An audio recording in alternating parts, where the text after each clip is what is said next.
اونٹ کا گوشت ہے، اللہ نے اسے حلال کہا ہے۔ اونٹ کا گوشت اگر حرام کے پیسوں سے خریدا جائے تو غیر طیب ہو گیا، ناپاک ہو گیا، وہ طیب نہیں رہا۔ اللہ حلال تو ہے، وہ حلال تھا، آپ کے عمل نے اسے حرام تو کوئی کر ہی نہیں سکتا اللہ کی حلال چیزوں کو، لیکن وہ غیر پاکیزہ ہو گیا۔ یہ غیر پاکیزہ چیزوں کے ساتھ پھر اگلی دعا کا حصہ کہ مبارکن، وہ میرے لیے فائدہ مند بھی ہو۔ ایک آدمی ہے وہ اونٹ کا گوشت کھاتا ہے، اس کا جسم بڑا مضبوط ہو جاتا ہے، بڑا صحت مند ہو جاتا ہے۔ دوسرا کھاتا ہے، اس کا بلڈ پریشر لیول اس قدر بڑھ جاتا ہے کہ دماغ موت ہو جاتا ہے، اس کے لیے فائدہ مند نہیں ہے۔ اللہ مجھے یہ نہ دے، مجھے پتہ بھی نہیں ہے کون سی چیز میرے لیے فائدہ مند ہے اور کون سی نہیں فائدہ مند۔ جو فائدہ مند ہے وہی چیز مجھے دینا، دوسری مجھے دینا ہی نہیں۔ تو جو نہیں فائدہ مند اس سے پرہیز کرنا ضروری ہے، یہ اللہ ہی کا حکم ہے۔ بہت شکریہ جی۔ آپ نے دم کا ذکر کیا تھا کہ حج کے موقع پر اگر ناخن کاٹ آواز لیے زیادہ کہ کر لیں، سننا مشکل ہو گیا ہے۔ اب آواز آ رہی ہے؟ ہاں جی اب آ رہی ہے۔ آپ نے دم کا ذکر کیا تھا کہ حج کے دوران اگر ناخن یا بال کاٹ لیے گئے تو یہ اس دم کے کیا پھر طریقے کیا ہیں اور کیا ادھر ہی دم کرنا ہوتا ہے، قربانی کرنی ہوتی ہے یا کچھ بھوکوں کو کھانا کھلانا پڑتا ہے یا 3 دن کا روزہ رکھنا پڑتا ہے؟ یہ حج سے واپس آ کے بھی کر سکتے ہیں یا ادھر ہی 10 دن ہیں ٹوٹل، 3 دن وہاں کریں، 7 دن گھر آ کے کریں روزہ رکھنا، یا قربانی وہیں پہ لے کے کر دیں، کیونکہ قربانی کو وہاں پہنچانا ہے۔ یہاں پاکستان آ گئے تو قربانی وہاں تو نہیں نہ پہنچے گی۔ پھر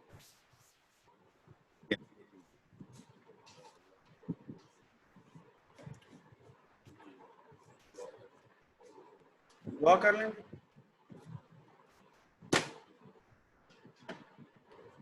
اللهم صل على محمد وعلى آل محمد كما صليت على إبراهيم وعلى آل إبراهيم إنك حميد مجيد اللهم بارك على محمد وعلى آل محمد كما باركت على إبراهيم وعلى آل إبراهيم إنك حميد مجيد۔ اے اللہ قرآن کو ہمارے دل کی بہار بنا، دل کا سرور بنا دے، آنکھوں کا نور بنا دے، غموں کا مداوا بنا دے، دکھوں کا علاج بنا دے۔ یا اللہ قرآن حکیم کو ہمارا ساتھی بنا دے، لمحات کا ساتھی، سوچ کا ساتھی، ساری زندگی کا ساتھی بنا دے، وقت عیش کا ساتھی بنا دے، وقت تیش کا بھی ساتھی بنا دے۔ یا اللہ قرآن حکیم کو ہمارے لیے شفا بنا دے اور قرآن حکیم کو ہمارے لیے شفاعت کرنے والا۔ یا اللہ پاکستان پر اپنے دین کا غلبہ عطا فرما، ہمیں اخلاق راستہ نصیب فرما۔ یا اللہ دنیا کے اندر عالمی اخلاق راستہ کو بھی قائم و دائم فرما۔ پروردگار عالم جو لوگ اس کا لیے اخلاص کے ساتھ کام کر رہے ہیں ان کے کاموں کے اندر برکت ڈال دے۔ اے اللہ رحم فرما، رحم فرما، رحم فرما، رحم فرما۔ وصلی اللہ تعالی علی خیر خلقہ محمد وعلی آلہ واصحابہ اجمعین برحمتک یا ارحم۔ جزاکم اللہ خیر۔